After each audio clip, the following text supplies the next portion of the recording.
Pessoal, eu agradeço.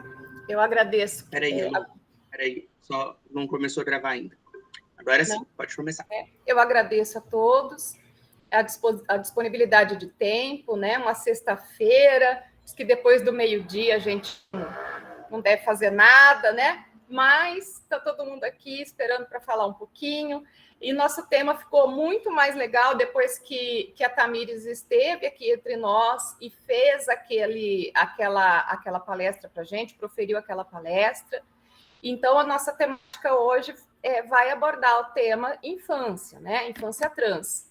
E nós preparamos uma apresentação com muito carinho, eu espero que vocês gostem. Deixa eu só fazer o compartilhamento aqui.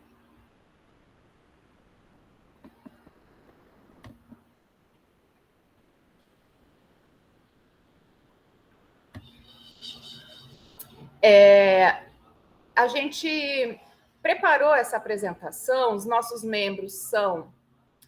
olha, Turati, eu te corrigi, mas eu esqueci.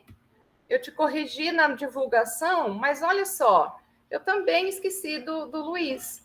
Mas, gente, pelo amor de Deus, o Luiz, a Luma, a Sandra, a Isadora e a Tayana. Nós preparamos esse debate com base naquele texto, né, que todos receberam. E a ideia, né, o objetivo principal dessa apresentação é responder o seguinte questionamento: a manifestação do gênero trans na infância é uma ideologia ou é uma existência possível? E por que eu digo isso? Porque nós resolvemos dizer isso baseado no nosso aporte teórico, né? Ele vem principalmente do trabalho, mas também nós buscamos referenciais multidisciplinares, né? Porque nós vamos falar de infância trans e falar de uma existência possível é falar de biopoder incidente com relação às identidades de gênero e aos gêneros binários e não binários. Por quê, né?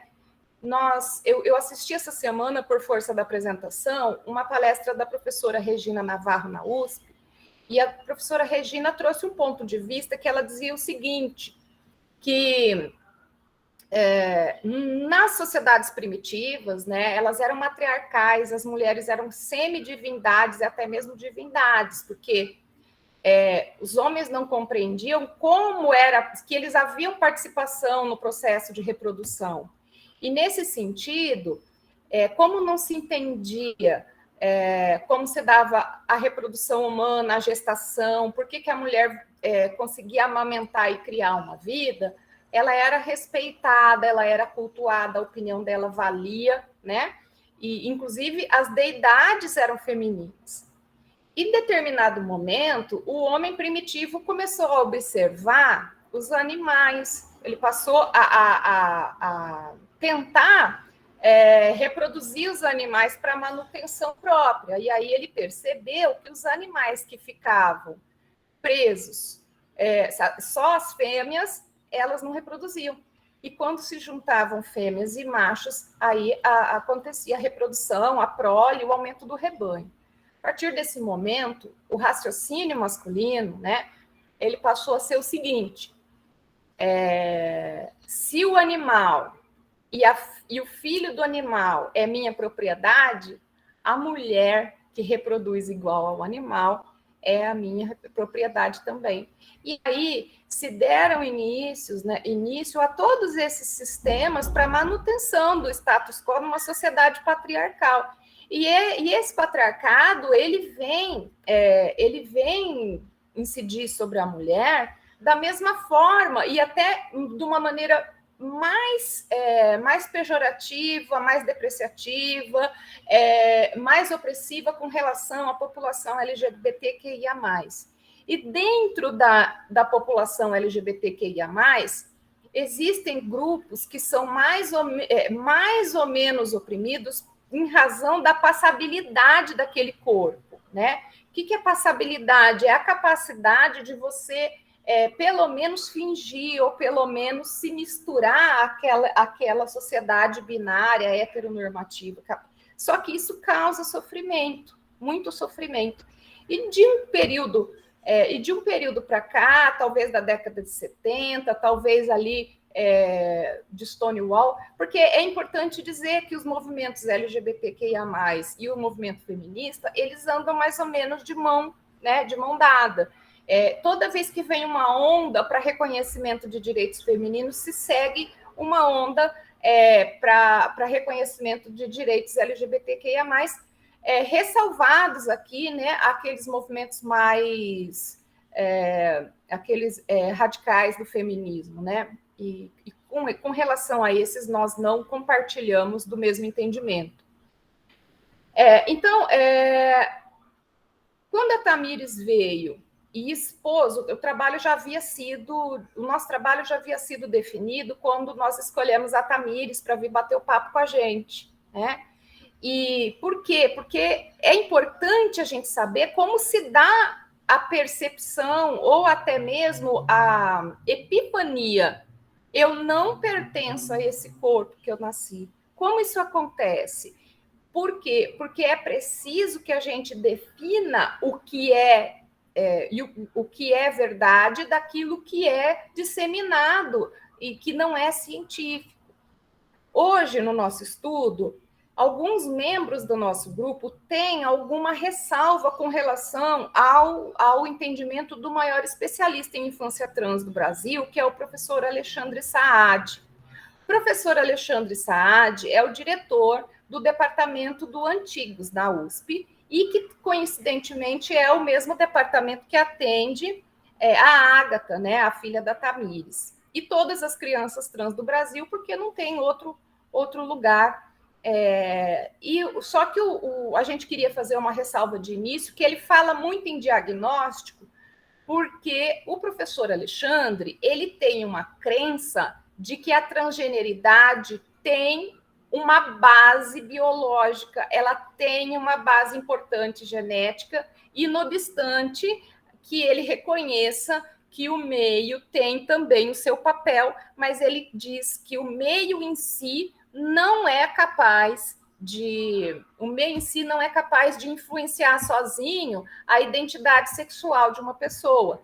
E a Sandra vai fazer aqui um relato que a gente aprendeu nas aulas de Direito e Gênero, que talvez explique o porquê que o professor Alexandre Saad pensa tanto dessa maneira, né? Por que ele vem trazer para a gente a informação de que a genética tem um papel importante na existência trans. Então, esse é o nosso suporte teórico. Como metodologia, nós decidimos aqui utilizar, além da exposição, além desse recurso audiovisual, nós trouxemos pequenos vídeos, né? Pequenos vídeos que vão entremear a nossa apresentação, que é um recurso didático também para que vocês, para que a gente não fique só falando e não fique muito pesado, né? E também a linguagem, ela vem a exercer um papel importante, né? A modificação da linguagem vem trazer um papel importante. E a nossa apresentação é multidisciplinar, né? É multidisciplinar, ela vai trazer várias abordagens. A primeira que nós separamos, ela é um material publicitário de um curso, tá? De uma especialização. Mas por que esse material foi escolhido? Ele foi escolhido porque ele levanta o questionamento. O professor Alexandre, em palestras, diz que nem os médicos sabem diferenciar e compreender o que são as letras, né? Do LGBTQIA, agora puseram o P, né, ô Sandrinha? P+, né? Então ele diz assim, se nós que somos médicos, se os psiquiatras, as pessoas que estão atuando e manejando, né, a saúde das pessoas trans hoje, têm dúvidas, então isso precisa ser melhor divulgado. Então, aqui eu vou colocar para vocês o vídeo e, em seguida, a gente já vai entrar com a Sandra, que vai explicar para a gente tentar decifrar essa sopa que a gente chamou ludicamente de sopa de letrinhas. Eu só vou fechar meu microfone para não dar interferência no som, tá?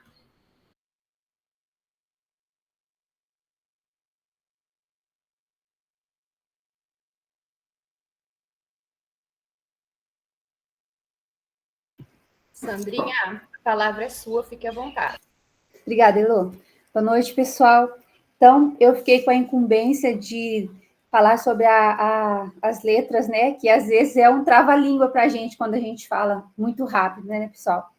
A Elô citou no começo, ela falou sobre Stonehouse. O que é? É uma cidade nos Estados Unidos onde tudo começou no dia 28 de junho de 1969. Essa história ela começou nas primeiras horas da manhã, quando um grupo de gays, lésbicas, travestis e drag queens se revoltaram e enfrentaram policiais e iniciaram uma rebelião que lançaria as bases para o movimento dos direitos LGBT nos Estados Unidos e no mundo. O episódio, conhecido como Stonehouse, Rebelião de Stonehouse, teve duração de 6 dias e foi resposta às ações arbitrárias da polícia, que rotineiramente promovia batidas e revistas humilhantes em bares gays de Nova York. Esse episódio é considerado o marco zero do movimento LGBT contemporâneo, e é por isso que ele é comemorado mundialmente no dia 28 de junho, Dia Internacional do Orgulho LGBT. Para que nós possamos entender melhor, na década de 1980, a sigla que identificava o movimento era GLS, em uma referência a gays, lésbicas e simpatizantes.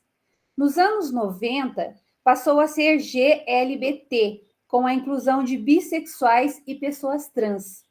Como a representatividade dos homens gays sempre foi muito evidente, protagonizando o movimento da comunidade, fez-se necessário a alteração para LGBT. O L, como era minoria, e eles querendo dar visibilidade à minoria, que seriam as lésbicas, passou a ocupar o primeiro lugar na nossa sopinha de letra.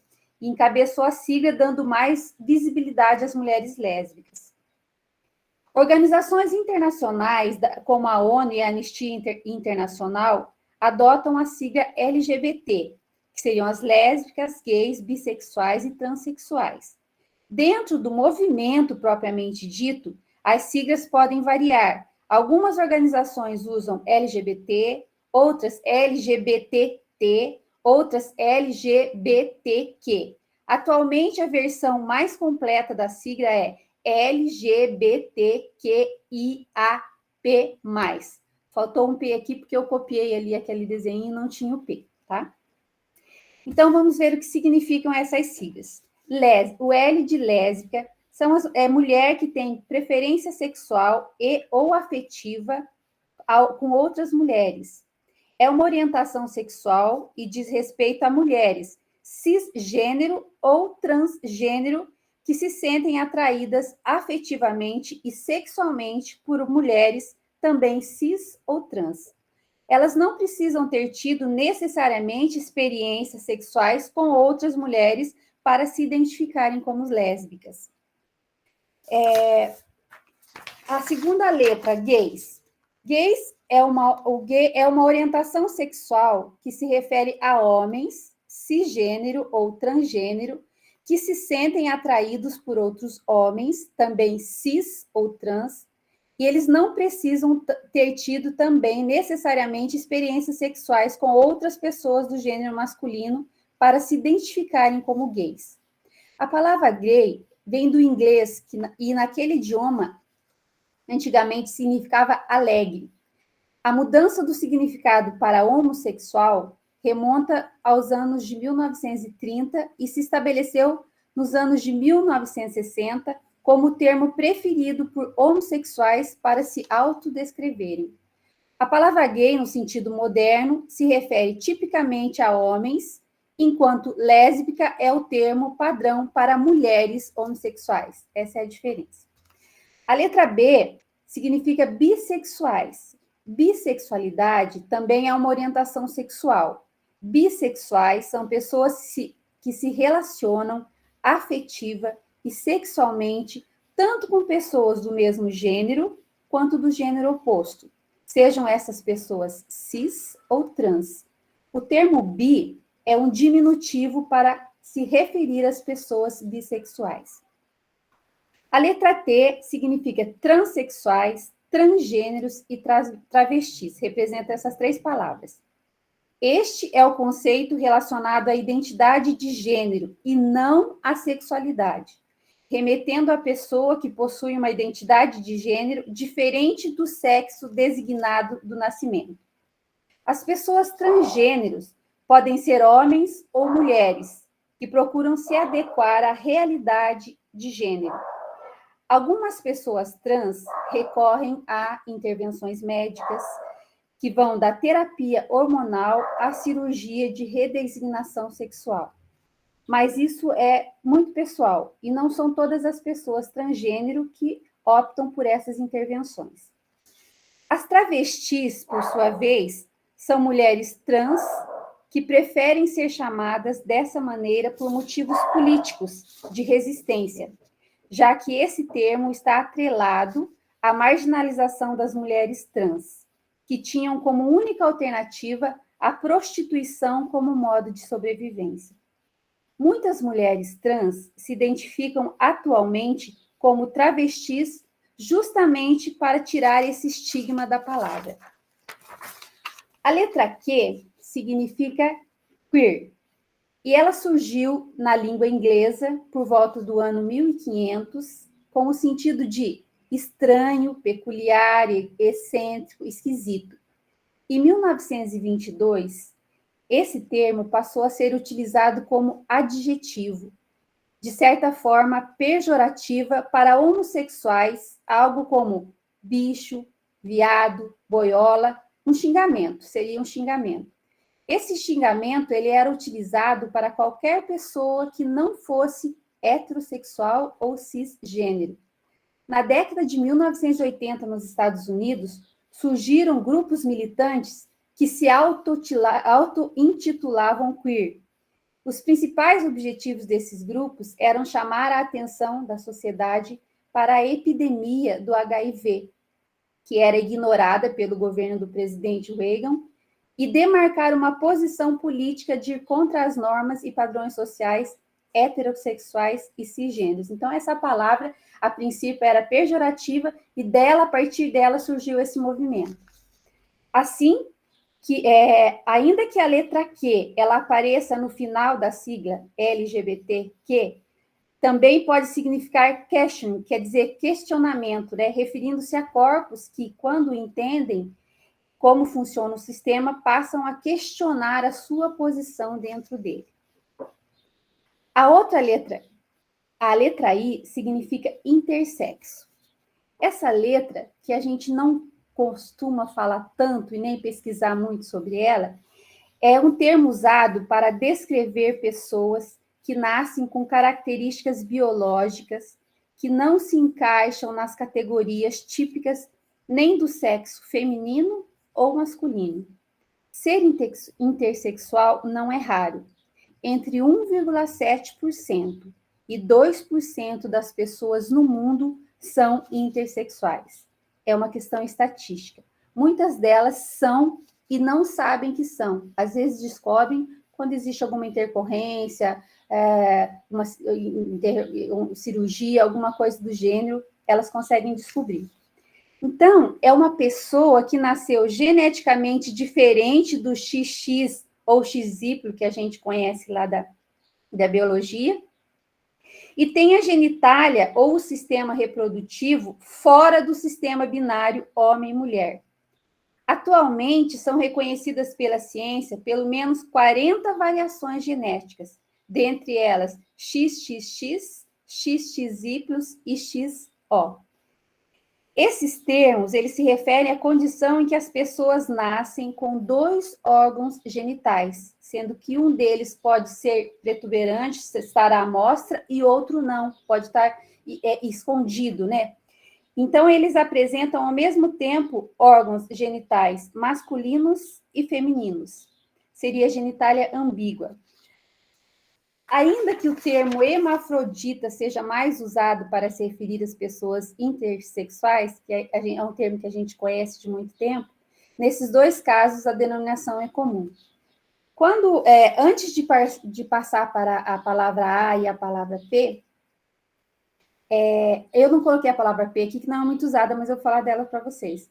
A Elo falou a respeito de um caso que eu diria, quando nós falamos de criança, de infância trans, e a gente acha que não nasce, né, que a gente pode mudar, que pode moldar do jeito da gente, e que não existe um sentimento por trás, uma sensibilidade por trás, né, a essência, eu trago para vocês um livro, esse livro chama-se Jacob entre sexos e cardiopatias. Nós tivemos também numa aula com a professora Thais, ela teve um filho intersexo e ela escreveu esse livro e relatou todo o drama que ela sofreu. Porque a criança intersexo, diferente, por exemplo, da criança trans, ela não tem direito a nada, ela nasce sendo um ninguém. Porque quando ela nasce, não dá para você colocar o nome. É o quê? É menino ou é menina? Então, a Thais, ela traz o relato de que eles queriam que ela determinasse qual seria o sexo que ele escolhia para o filho dela, mas ela não quis, ela quis que ele tivesse uma idade até ele poder definir e sentir que seria o que ele queria optar, ou masculino ou feminino. A partir dessa história da Thais, que eu trago para vocês, que a gente fala da autonomia. Eu peço que vocês depois, não vou falar aqui muito, porque a gente tem pouco tempo, procurem sobre o caso, no Google, só vocês procurarem, vocês vão achar sobre o caso David Hemer. Em 1975, nos Estados Unidos, um casal jovem de fazendeiros que mal tinham saído da adolescência, eles deram à luz a um casal de gêmeos univitelinos, Brian e Bruce.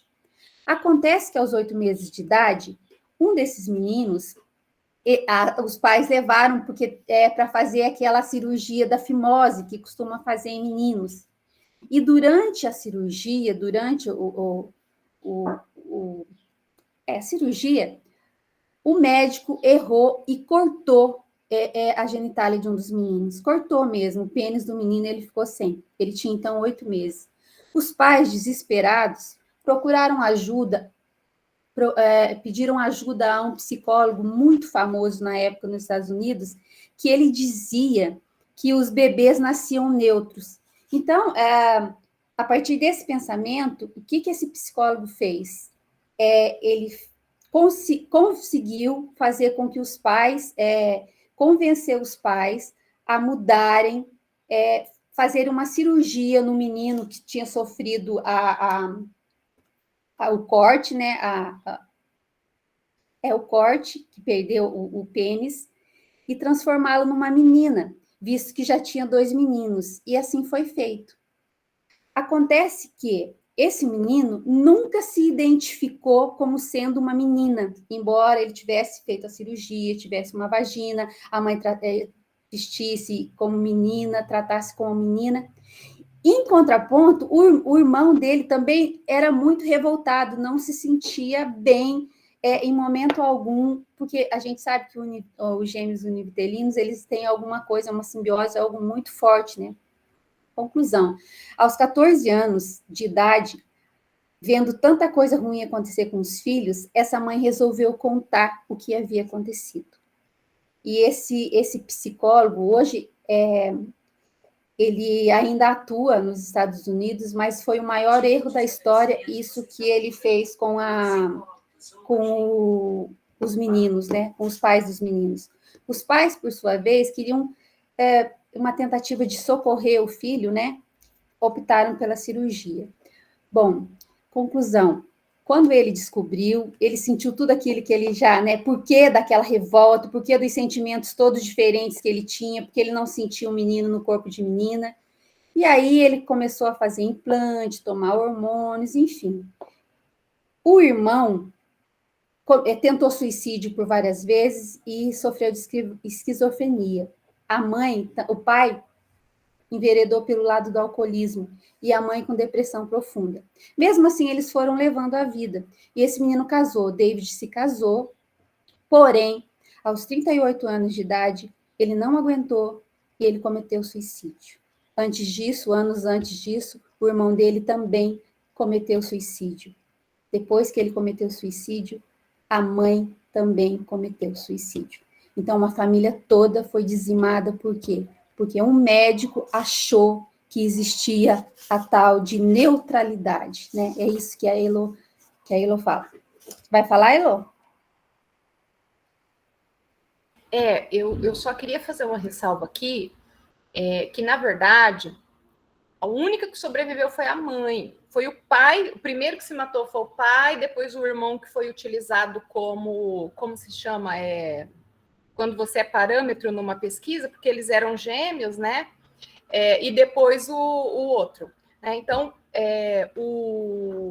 a criança cujo pênis, né, foi extirpado ali no erro médico, depois ele quis voltar a ser menino. Quando ele descobriu o que tinha acontecido com ele voltou a ser menino, casou, foi extremamente infeliz. Ele não conseguiu superar o trauma que ele sofreu por anos e anos de manipulação médica. Imagine o psicológico que foi feito na cabeça desse menino para ele se entender uma menina, quando na verdade ele não pensava assim, não se percebia dessa forma, né? Então, essa transformação que veio de maneira violenta sobre esse corpo e sobre essa mente resultou numa das maiores tragédias e na maior infração ética numa pesquisa com seres humanos, né? Tirando as coisas que foram cometidas ali na época do nazismo, na psiquiatria nós temos hoje o caso do Dr. Mooney como o pior caso, né? E com relação a isso, Sandra, eu só queria fazer essa ressalva para que a gente pudesse seguir, né?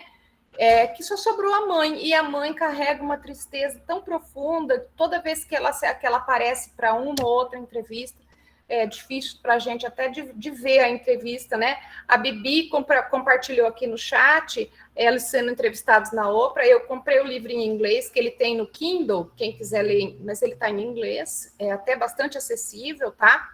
É muito triste de ouvir o que aconteceu, extremamente triste. Só isso que eu queria dizer, Sandra. Eu só queria fazer essa complementação. Obrigada, Elo. É verdade, está aqui mesmo. Restou só a mãe e eu matei a mãe. Restou só a mãe, pessoal. Mas é uma história muito triste que vale a pena olhar para a gente ver com outros olhos, né?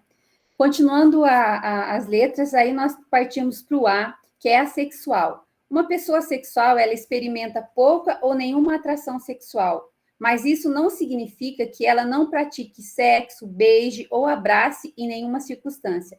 Ela pode ter atração romântica por outro indivíduo, bem como gostar de toques e ter o desejo de estar em um relacionamento afetivo.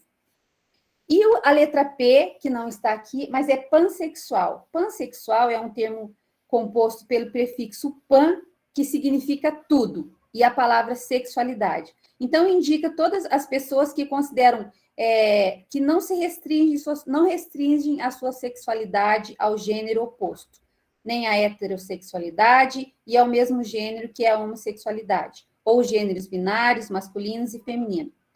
Há controvérsias ainda em relação à diferença entre bissexualidade e a pansexualidade, porque elas, no final das contas, querem dizer que uma pessoa que se atrai por outra, independente do seu gênero.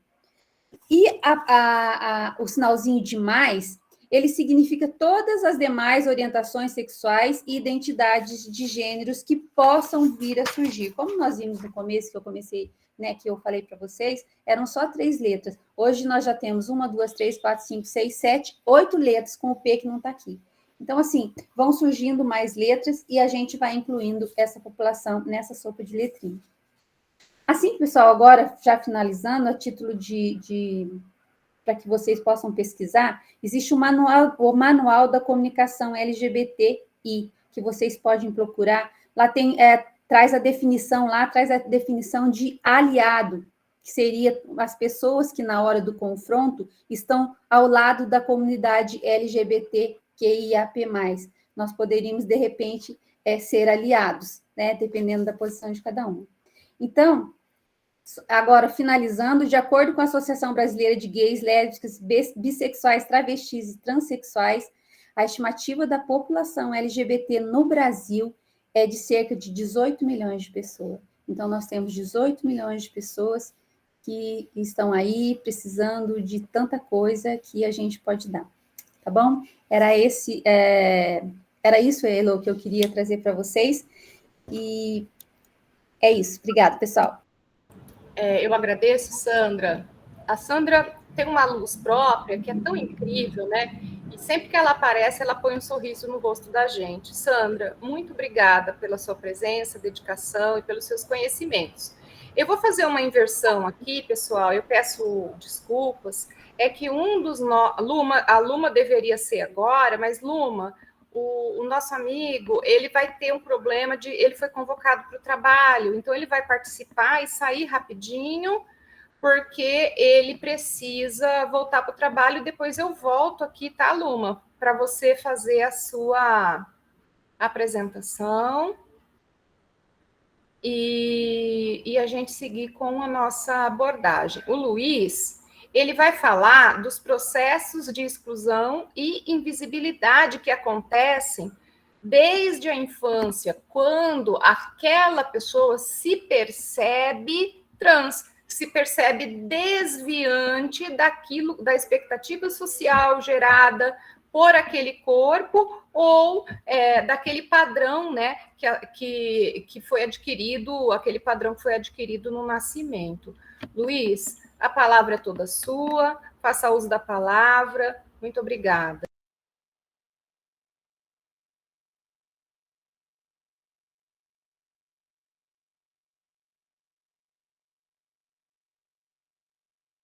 Será que ele saiu? Não avisou nada? Luiz? Luiz? Não era ele que ia sair, que você falou agora, Elo? Eu vi, ele saiu agora há pouquinho aqui. Ele saiu da reunião? Ele foi convocado para o trabalho. Não está na lista aqui, Bom, não. Então, eu faço a parte dele, gente. Eu peço desculpas. É que ele foi convocado para o trabalho, ele não pode faltar. Ele teria que entrar às 20 horas, mas adiantaram para as 19. Então, Luma, pode fazer a sua parte e eu faço a dele, tá bom? Tá bom. Sem problemas. Esses imprevistos acontecem às vezes. Boa noite, pessoal. Eu vou falar então um pouquinho sobre a idade da epifania e as percepções do gênero. Então, primeiramente, o que seria epifania? Pelo dicionário, nós vemos que é a revelação a partir de algo inesperado, ou seja, o entendimento repentino do sentido de alguma coisa. No contexto nosso de hoje, da infância trans, a epifania é a idade em que a manifestação do gênero vai ocorrer, tá? Então, algumas crianças, elas relatam que desde muito novas, elas tiveram vontade de mutilar os órgãos genitais, que pediam a Deus à noite para que no outro dia elas acordassem com um gênero diferente do designado ao nascer, né? Sendo ou meninas ou meninos, que viviam com tristeza muito profunda desde muito novos, em depressão, entre outros relatos bastante tristes, né? De não pertencer àquele meio social. E esses desconfortos diários e a percepção surgem, então, na infância. No gráfico trazido aqui no slide, vai mostrar como a maioria dessas crianças, elas começam a perceber o gênero muito forte por volta dos 3 a 4 anos, e isso se eleva bastante ali no gráfico aos 5 anos, ficando também mais forte aí até os 8 anos. Mas claro que cada caso, cada criança pode ser que tenha essa percepção em momentos diversos. Pode passar o slide.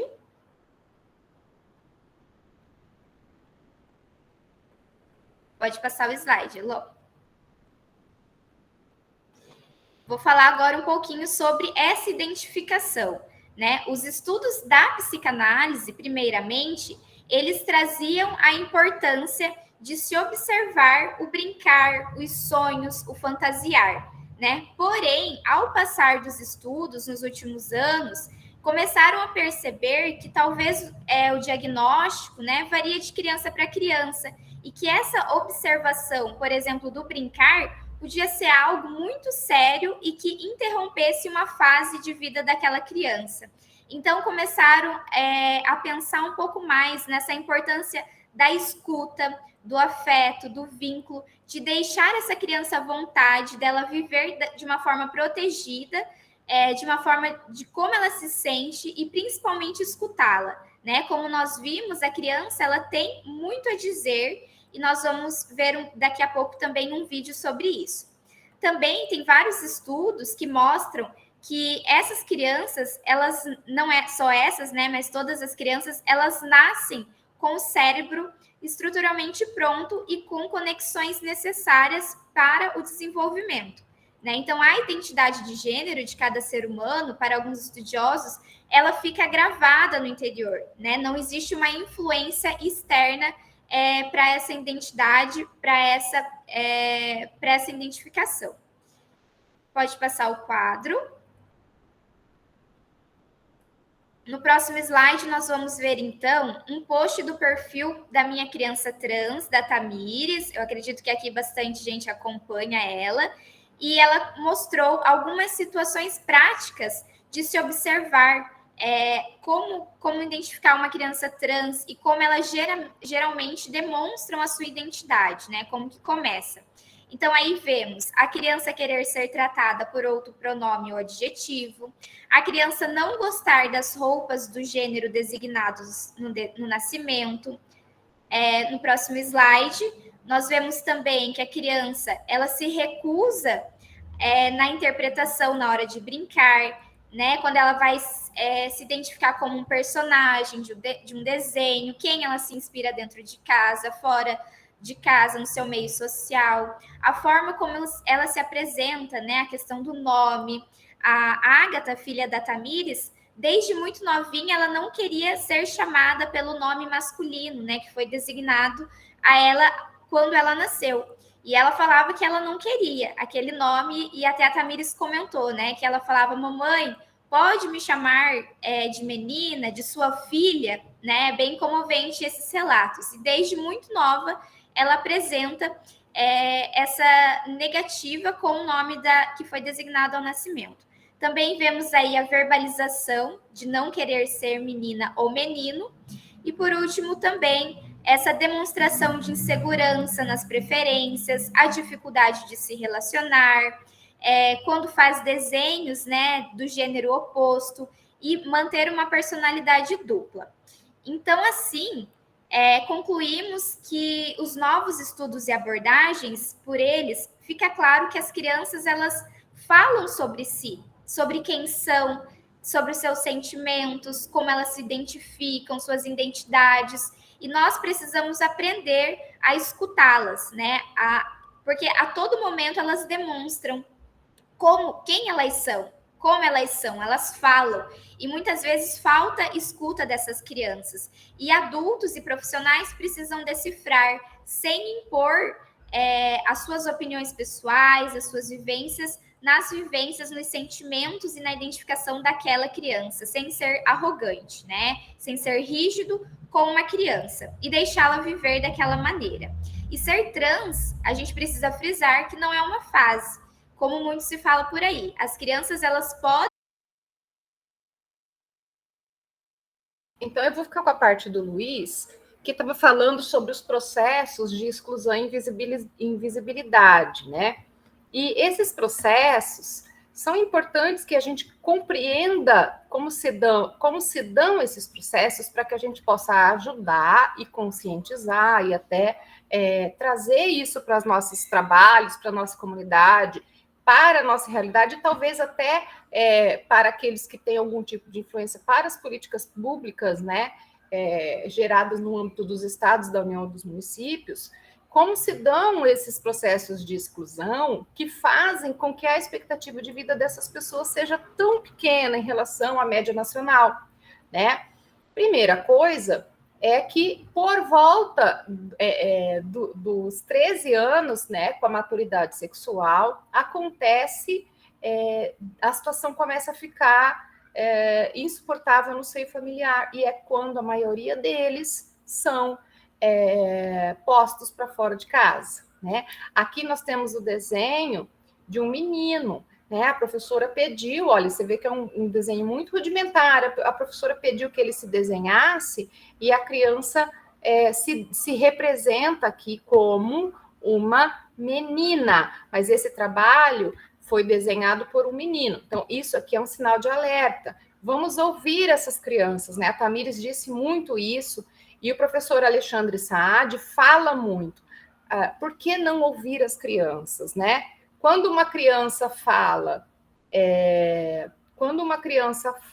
que está com medo, nós ouvimos.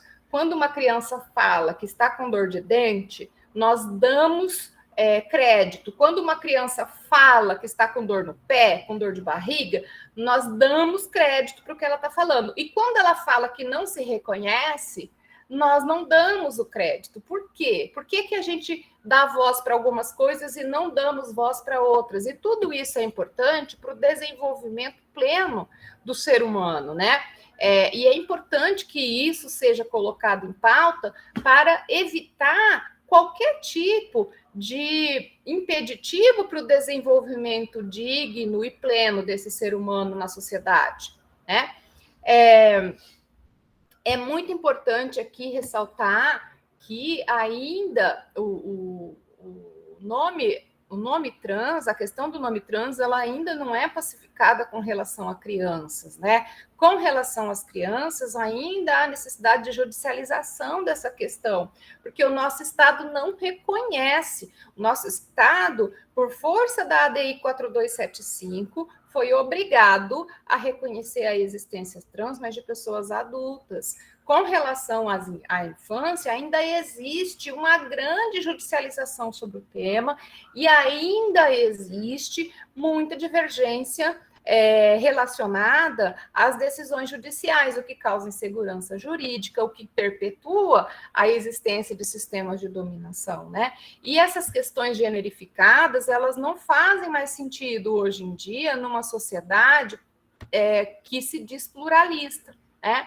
Sobre isso, é importante a gente dizer que o que se segue à exclusão familiar é a exclusão nas escolas. E sobre o processo de exclusão nas escolas, o que faz com que as pessoas trans tenham ele retrata várias coisas importantes quando a gente fala de pessoas trans, que são desde essas implicações práticas dos processos de exclusão, né, que vem trazer a questão da diminuição abrupta da expectativa de vida, até o luto vivenciado pelas famílias, né? Que quando nasce uma criança se faz um projeto de vida, os pais pensam nesse projeto. Então, quando essa criança não vem corresponder àquilo que os pais pensaram, que a família toda pensou e planejou, isso também é um sentimento complicado para toda a família, ela vem trazer repercussões no seio de toda a família. Bom, agora eu vou chamar a Isadora, que vai falar sobre essas implicações práticas, né, do reconhecimento da transgeneridade ainda na infância, mas como isso é importante para romper o ciclo de sofrimento e de violência que afetam o intelecto, que afeta a saúde mental e refletem nos processos de violência física contra essas pessoas transgêneras na nossa sociedade hoje.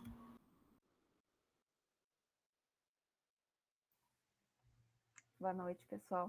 Eu ainda que estou sofrendo os impactos desse clipe, porque na pandemia comigo aconteceu um fenômeno que foi sair das redes sociais, então eu não conhecia nem essa música e nem esse clipe. Eu fiquei muito chocada, achei muito importante, muito urgente, mas muito chocante, né? Agora eu vou voltar aqui para a minha parte.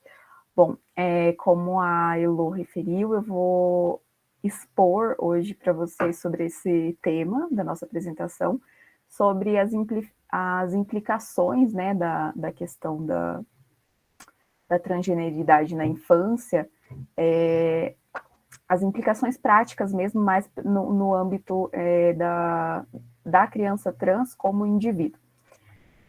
Aí, assim, tem umas frases, né, e eu vou dando uma explicadinha, e essas frases, elas, na verdade, elas vão chegar num ponto, elas vão se complementando, elas estão separadas, mas elas se relacionam entre si, e elas vão ter uma escalada, digamos assim.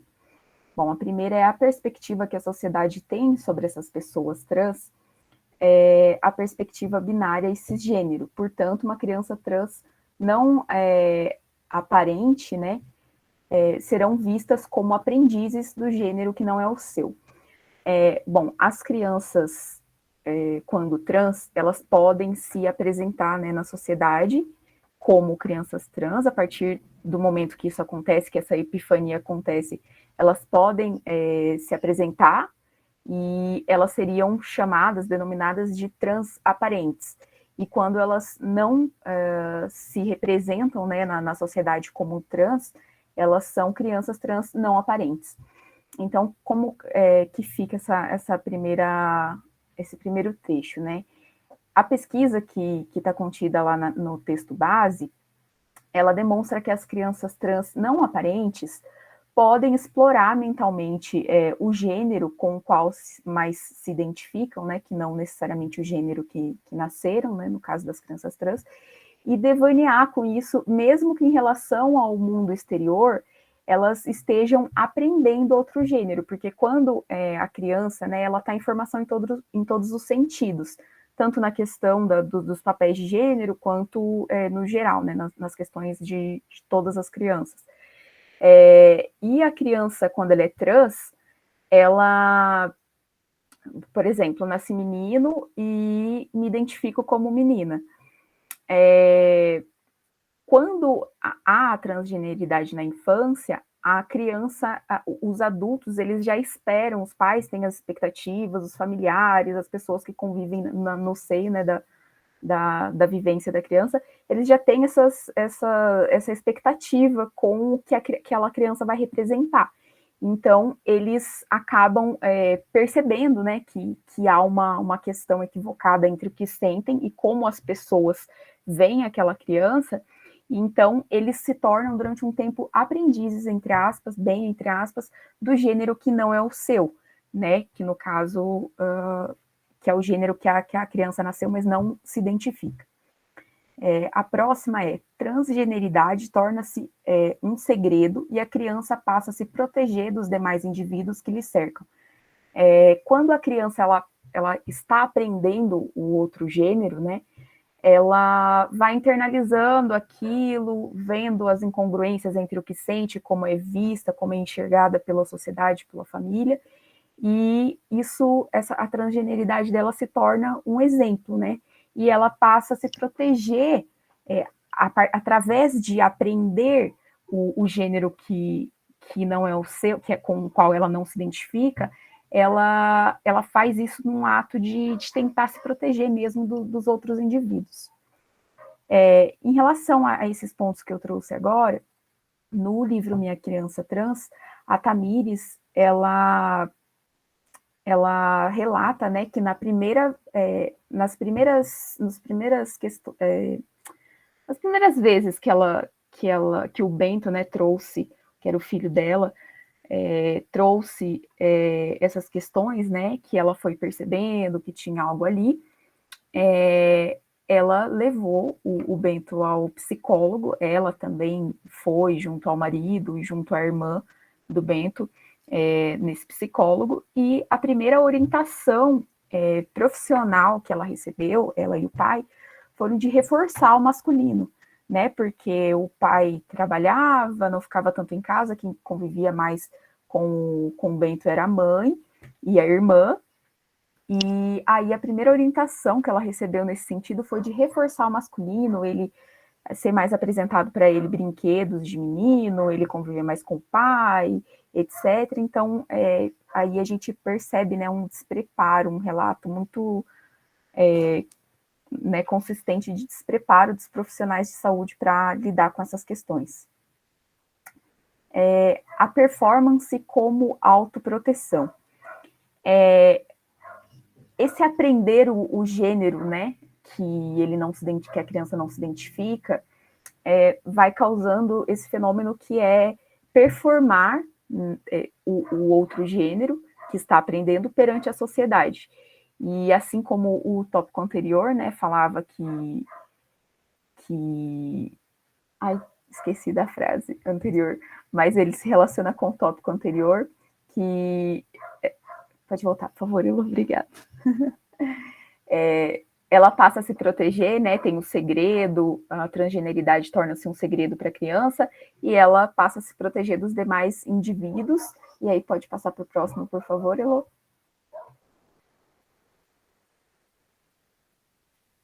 E aí ela performa o gênero com o qual ela não se identifica para se autoproteger.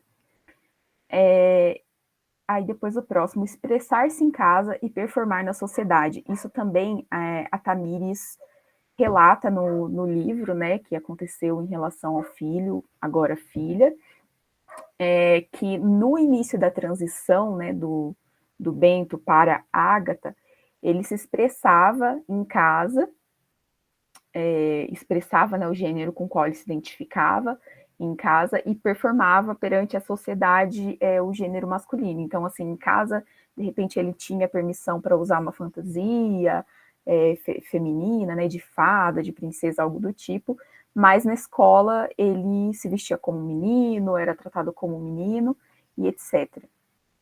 Agora, quanto às expectativas de gênero. Desde criança, nós, mesmo as pessoas que não têm essa questão da transgeneridade, né, todos nós somos obrigados a agir conforme o nosso gênero nas mais diversas situações. E para as crianças trans, essa pressão em agir conforme o seu gênero, ela é muito mais brutal, né? Porque a sociedade enxerga a criança diferente da forma que ela percebe a si mesma. E aí a gente passa para o próximo, que é o não pertencimento e as expectativas irreais sobre si mesmo. O binarismo, ele gera a obrigação de que o indivíduo se comporte de acordo com o seu gênero e, além disso, ainda tem a expectativa, o próprio indivíduo tem uma expectativa sobre si mesmo de se encaixar naquilo que o gênero possibilita ao indivíduo na forma cis e binário. E não se encaixar nessa perspectiva gera uma sensação para o indivíduo de não pertencimento e essa quebra de experiência logo na idade infantil. Isso vai acabando por frustrar, né, a criança, causando a criação de expectativas irreais sobre si mesmo, porque a sociedade toda, as pessoas que convivem, estão esperando uma postura daquela criança, mas a criança ela não tem a naturalidade, a espontaneidade em agir naquela postura, porque ela não se identifica com aquilo. E aí a gente vai para o próximo, que é tornar-se quem não é. Essa questão do binarismo e das expectativas, né, cis da sociedade em relação a todos os indivíduos, gera nas pessoas trans a expectativa de tornar-se um dia aquilo que não são. Tipo, será que eu vou um dia ser o que as pessoas esperam de mim? Né? Será que algum dia eu vou corresponder a esse tipo de expectativa? E aí a gente vai para esse tópico que é a supressão de sentimentos, tudo isso vai gerando, né, a triste questão de uma pessoa internalizar e não expor seus sentimentos para as outras pessoas, né? Ela vai ficando isolada, e aí a gente chega nesse termo que é a transfobia internalizada. A transfobia internalizada, pode passar para o próximo, por favor, Elô?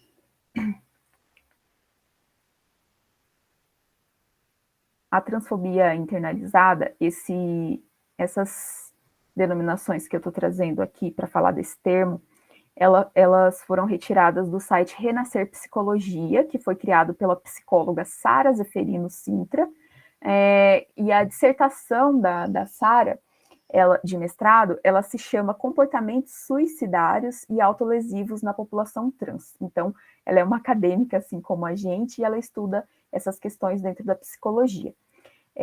A transfobia internalizada, ela é um transtorno mesmo, uma questão psicológica, né, e que pode evoluir para uma questão psiquiátrica, que é específica de pessoas trans.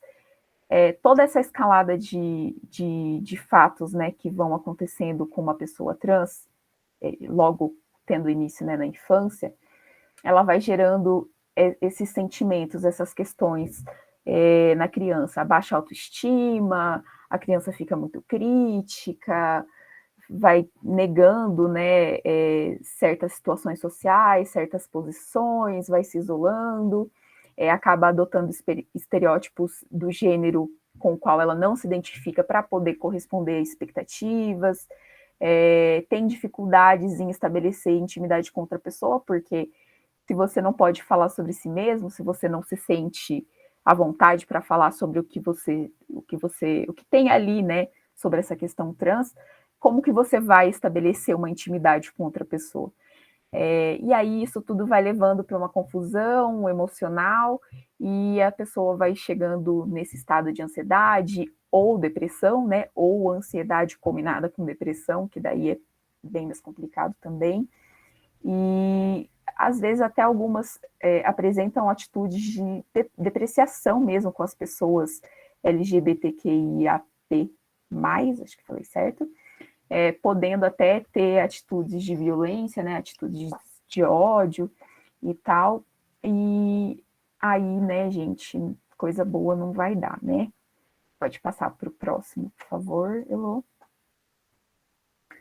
E aí algumas consequências, né, da transfobia internalizada, que são manifestadas na infância, é que daí a criança vai ficando tão fechada dentro de si mesma, tão reservada, não consegue confiar em ninguém, não consegue estabelecer intimidade, que ela vai baixando o seu rendimento escolar, até que ela alcança uma idade que ela tem a possibilidade de deixar a escola, e aí também tem outros, a gente poderia fazer outra reunião aqui do grupo com os outros N problemas causados pelo abandono precoce da escola, pela não continuidade dos estudos, né, por pessoas trans, e aí elas também são pessoas com maior propensão à autodestruição e tentativas de suicídio, e acabam manifestando problemas de saúde mental logo no início da idade adulta. Bom, pessoal, foi isso que eu havia preparado para a minha exposição. Vou passar a palavra para a Elô, para ela chamar o próximo colega. Muito obrigada pela atenção de todos. Na verdade, a gente só vai fazer um encerramento, que eu chamo a atenção de vocês, né? Aliás, não, tem que falar com a Thay. Olha a Heloísa louca. Isso porque eu sou monitora. Gente, a Thay, ela vai passar a falar com vocês sobre a terapêutica que se faz e onde essas pessoas podem buscar ajuda, que como a Tamires falou, no Antigos, no ambulatório que é mantido pela USP, sob a direção do professor Alexandre Saad, que é o único especialista em infância trans no Brasil, né? É a única pessoa autorizada, a equipe dele, portanto, é a única pessoa autorizada a oferecer. Olha, vou colocar aqui um monte de aspas, tratamento, né? Ou a gente pode dizer uma palavra melhor, conforto e amparo, e conscientização e conhecimento, que é recebido lá nessa sede, mas é um ambulatório pequeno e que não dá conta da demanda. E a Tayana, ela vai falar com a gente agora sobre as percepções dela acerca do trabalho realizado pelo Antigos.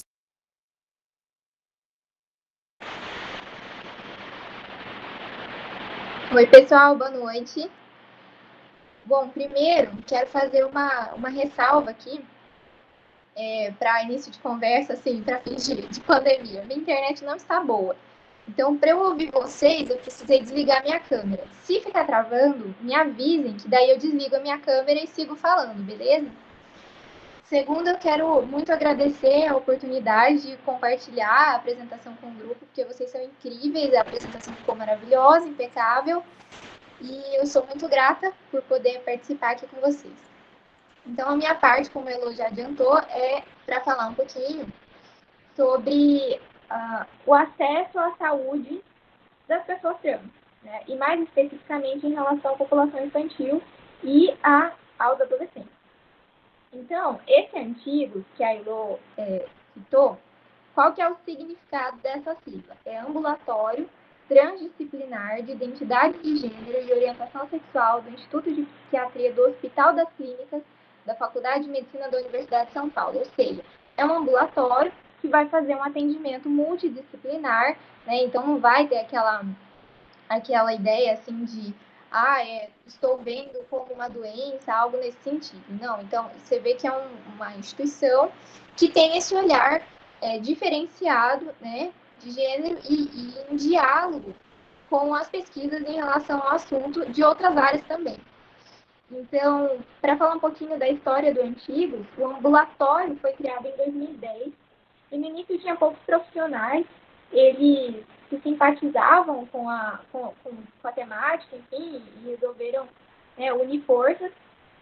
E a instituição, ao longo do tempo, ela foi sofrendo transformações, né? Tanto que o T de Antigos, antigamente ele significava transtorno. E ele foi substituído por transdisciplinar, justamente em vista desse diálogo, né, que eles mantêm com outras áreas e com a medicina também. E aí, o que acontece? A equipe ela é formada por profissionais da psiquiatria, da psicologia, serviço social, ginecologia e fonoaudiologia. E a maioria desses profissionais estão ali de maneira voluntária.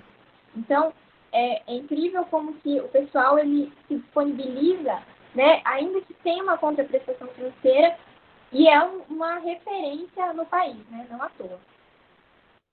Bom, o objetivo dos Antigos. A ideia é um trabalho preventivo, é um trabalho de validação.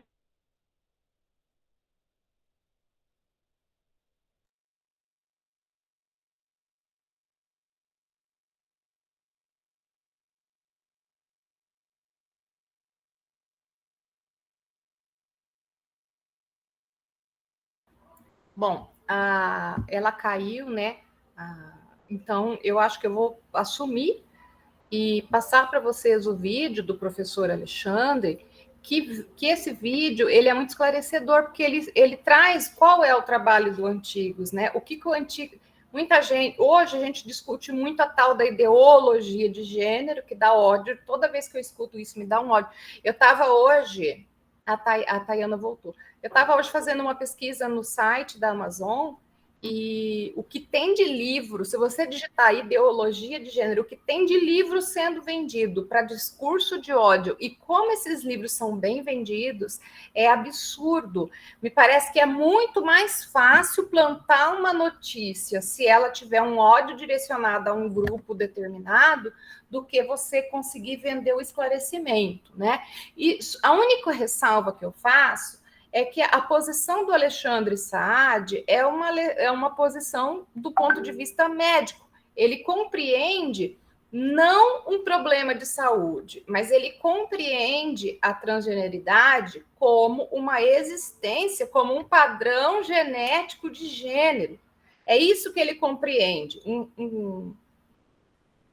Carla, é difícil, sabe?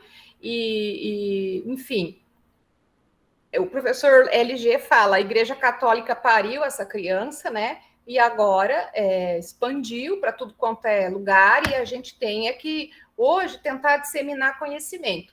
Lembra que eu trouxe para vocês aquela conversa sobre antropologia lá atrás? E eu falei para vocês que não se sabia nem como se dava a reprodução, né? A humana e a reprodução animal. Então, talvez, né? Talvez a gente também não saiba, talvez a gente não tenha superado ainda cientificamente que os gêneros são muitos e são múltiplos e eles não cabem no binarismo, né? Que sinceramente, é aquilo que eu acredito, né? É aquilo que vem se revelando na minha pesquisa, que a ciência ainda vai comprovar que, infelizmente, aquilo que se pensava, hoje a tecnologia vai mostrar que não é verdade. Nós temos tecnologia hoje para apurar. Por isso que eu, particularmente, acredito muito naquilo que o Alexandre fala, que existe base genética, existe padrão, porque na natureza tudo aquilo que se repete, e se repete com alguma consistência, é um padrão. E se é um padrão, é natural, especialmente quando não existe nenhuma disfunção associada, né? Não existe nenhuma deformidade, nada disso. Existe uma plenitude física, mental, né? Que faz com que a gente comece a desconfiar de que esse padrão é um padrão de existência válido, né? Então, Tayana, você está aqui, querida? Se você tiver, eu vou abrir o microfone para você finalizar a sua apresentação. Voltei. Caiu aqui, Elô, desculpa. Gente, então, desculpem a queda. Falei, minha internet está complicada hoje, me perdoem. Mas, voltando, em relação ao objetivo do trabalho dos antigos, do antigo, meu Deus, tô até trocando. Antigo, pronto. O objetivo desenvolvido é o seguinte, é um trabalho preventivo, é de validação de técnicas, é orientação de encaminhamento, ou seja, falar onde que você, se você apresenta uma determinada questão, para onde você precisa ir, atenção à população trans, principalmente crianças, familiares, escolas e instituição de acolhimento. Eu achei muito interessante essa perspectiva de trabalhar também com as instituições. Eu vou desligar minha câmera porque eu estou vendo que eu estou travando. É interessante trabalhar com as instituições que essa criança ela convive. Então, a família é uma instituição, a escola é uma instituição que acaba influenciando, e também as instituições de acolhimento, ou seja, quando aquela criança ou aquele adolescente está em uma situação de risco, né, aí essa criança ou esse adolescente vai para uma instituição de acolhimento. E esses lugares, eles são ali, eles têm que ter esse preparo para trabalhar com aquela criança, com aquele adolescente, e não gerar nenhum tipo de discriminação, desconforto, violência, enfim. E tem uma frase muito interessante que eu encontrei nesse artigo, que eu estou usando de base aqui para falar para vocês. Ele é um artigo de 2018, ele foi escrito por diversos autores. E o objetivo que eles dizem em relação às crianças é estabelecer que elas existem de verdade, não como uma criação de mentes bizarras e que precisam ter voz, ser escutadas e acompanhadas. Então, assim, eu achei muito interessante essa frase justamente por ela falar da existência, né? E o nosso grupo, ele ter como uma das questões principais ali, até o problema de pesquisa, a questão da existência, uma existência possível. Então, o objetivo do Antigos em relação às crianças é justamente mostrar, você existe, você pode existir, tá tudo bem. Então, essa ideia de acolhimento que essa frase trouxe, ela me chamou muita atenção. Esse artigo em questão, depois se vocês quiserem eu posso enviar para vocês, ele fala da questão da saúde, mais especificamente, né? Então, ele mostra como que a população trans, ela está desassistida em relação ao direito à saúde. Então, assim, embora o acesso à saúde seja universal, né? O SUS é universal, mas a população trans, ela não tem esse mesmo acesso. Então, assim, ele fala da taxa de suicídio, que na população de adolescentes é maior, na população de adolescentes trans é maior do que na população em geral. Por quê? Porque 30% a 40% dos adolescentes trans tentam suicídio, ao passo que, em relação à população em geral, o índice é de 14%. Uma outra coisa que eles comentam nesse artigo, que 62 pessoas que participaram de uma pesquisa em relação a essa questão do acesso universal à saúde e tudo mais, disseram que elas se sentem desconfortáveis ou muito desconfortáveis quando elas procuram assistência à saúde. E por que isso acontece? Por conta da falta de preparo dos profissionais. Então, condutas inadequadas, como não usar o nome social no atendimento, o profissional falar que não conhece os cuidados relativos daquela pessoa, por ela fazer parte dessa população, usar uma linguagem ofensiva. E aí, qual que é a consequência disso? As pessoas que vivenciam uma experiência negativa, ao procurar esse tipo de serviço de saúde, têm 6 vezes mais chance de não procurar novamente. E qual é a consequência? Clínicas clandestinas, automedicação, problema para a saúde física e mental. Então, eles reforçam nesse artigo a importância de profissionais preparados para atender a galera. E aí, o que acontece? Eles mostram qual é, então, o trabalho que eles fazem ali, o que tem de tão diferente. E, para além desse diálogo com questões de gênero, eles explicam um pouco mais sobre as diferentes espécies de acompanhamento. Então, assim, até a puberdade, o que eles fazem? É só psicoterapia e orientação. Então, eles vão auxiliar no bem-estar emocional, aliado à orientação dos pais, da escola. Eles também podem auxiliar em questão da pessoa se sentir melhor socialmente, então adequar a roupa, o nome, né? Eles explicam um pouco sobre a questão da cirurgia também. eles tiram assim aquele senso comum, falam assim, cada pessoa vai procurar por um motivo específico, tem muito a ver com a individualidade daquela pessoa, com o contexto de vida daquela pessoa. Então, eles trazem uma sensibilidade muito grande. Outra coisa que eles citam neste artigo em relação ao trabalho dos antigos, cuidados psiquiátricos. Então, quais são os cuidados psiquiátricos que são abordados ali? Cuidar do sofrimento psíquico, depressão, ansiedade, ideação e planejamento suicida, automutilação, ou seja, a pessoa se cortar, né? Eles citam também a questão do atendimento fonoaudiológico, então a questão da voz, né, para que a pessoa se sinta mais confortável com a voz dela, cuidados com os hormônios. E uma questão que me chamou bastante atenção foi a questão do grupão. É um grupo que se iniciou em 2014 e a ideia é que esse grupo ele seja usado por adultos.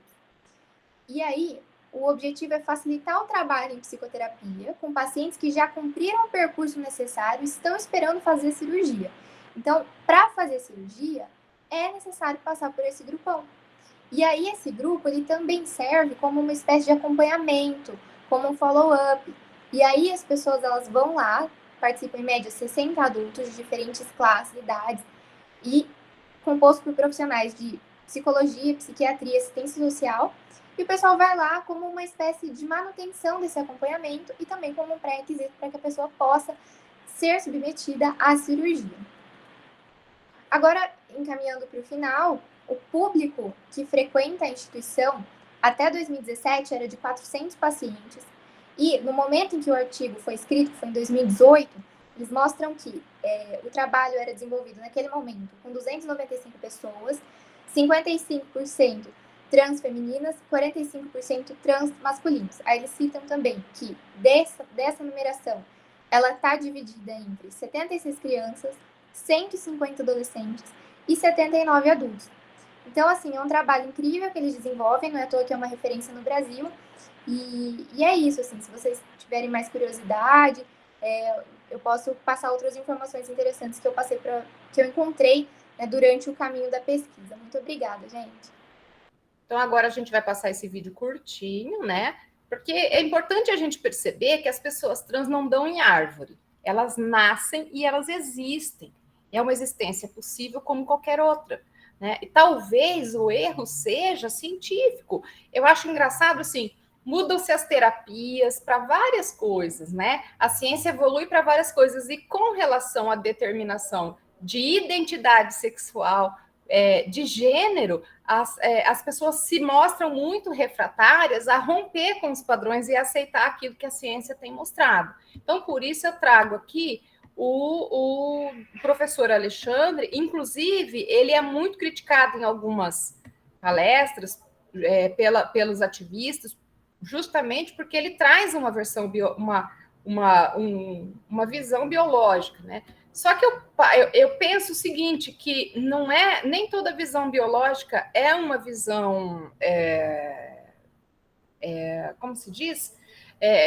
Relacionada a uma doença, né? Até mesmo para você dizer que não existe nenhuma doença relacionada, você precisa de um exame médico. Então, por isso, eu trouxe aqui o professor Alexandre, que traz essa visão de uma existência possível. Aqui tem um relato, né, de uma pessoa que está crescendo diante das câmeras, mais ou menos como o Truman Show. Esse seriado tem diversas temporadas, desde que a Jazz era bem pequena, e ela está relatando diante das câmeras não somente a terapêutica necessária para o reconhecimento de uma criança trans, como também as hormônios. Agora ela começou a hormonoterapia e na última temporada ela acabou de fazer a cirurgia. Ela precisou da cirurgia de neovagina, né? E ela acabou de passar por isso. Então, ela está vivenciando a transgeneridade em tempo real e dividindo isso com as pessoas que acompanham o seriado. Então, fica aqui, além do livro da Tamires, fica aqui a nossa indicação de obra, né? E muito louco isso acontecer diante dos nossos olhos. Mas é isso. Quanto a responder a questão se isso é uma ideologia ou se isso é uma existência, eu penso que nós não deixamos espaço para esse questionamento, né? Trata-se de uma existência possível, trata-se de... Nós temos o dever de proteger essas crianças, né? E também ouvirmos as pessoas que lidam muito mais com isso, e produzem artigos sobre isso, e produzem o estudo necessário para diminuir o sofrimento delas e fazer com que elas saiam desse lugar de violência na nossa sociedade, interrompermos essas narrativas preconceituosas com relação à existência das crianças trans e reconhecermos que essas crianças simplesmente existem e não dão em árvore, e não há ideologia, e não há discurso possível de mudar um reconhecimento de uma existência, né, e de uma identidade. Com isso, eu quero agradecer todos os membros do grupo que participaram ativamente da escolha de cada slide, de cada temática. O Luiz, que infelizmente teve que nos deixar por compromissos profissionais, a gente sabe como é o perrengue, né? E a gente se coloca aqui à disposição para qualquer questionamento que o grupo tenha, e qualquer observação que o grupo tenha. Agradecemos aos guerreiros que estão aqui até agora, o nosso muito obrigada, e esperamos, assim, ter contribuído um pouquinho com o Interveps. Muito obrigada. Obrigado, Elô, obrigado ao grupo, com certeza foi uma explicação, um grupo, uma apresentação, né? Na verdade, é a palavra que eu queria, uma apresentação muito bem elucidativa sobre o tema. Vocês começaram desde lá do comecinho, né, com a pergunta, e foram traçando todo o panorama até trazer a resposta agora no final. E a gente está, né, num ano, numa discussão, num ponto que a gente precisa discutir isso. Cada vez mais a gente precisa discutir esses temas, a gente precisa discutir esses pontos. Então, é muito bacana a gente terminar o Interveps com esse tema. E também, depois, né, como você falou, né, depois que a gente teve a presença da Tamires aqui, então, que não está gravado, né, no YouTube, mas todo mundo aqui foi tocado de uma maneira especial pela presença dela no grupo, e essa apresentação de hoje tem muito do que ela falou e muito do que a gente aprendeu com ela. Bom, queria agradecer a Elô como monitora, a Sandra, ao Luiz, a Luma, a Isadora e a Tayana pela apresentação, e eu vou encerrar a gravação aqui e a gente continua para o debate.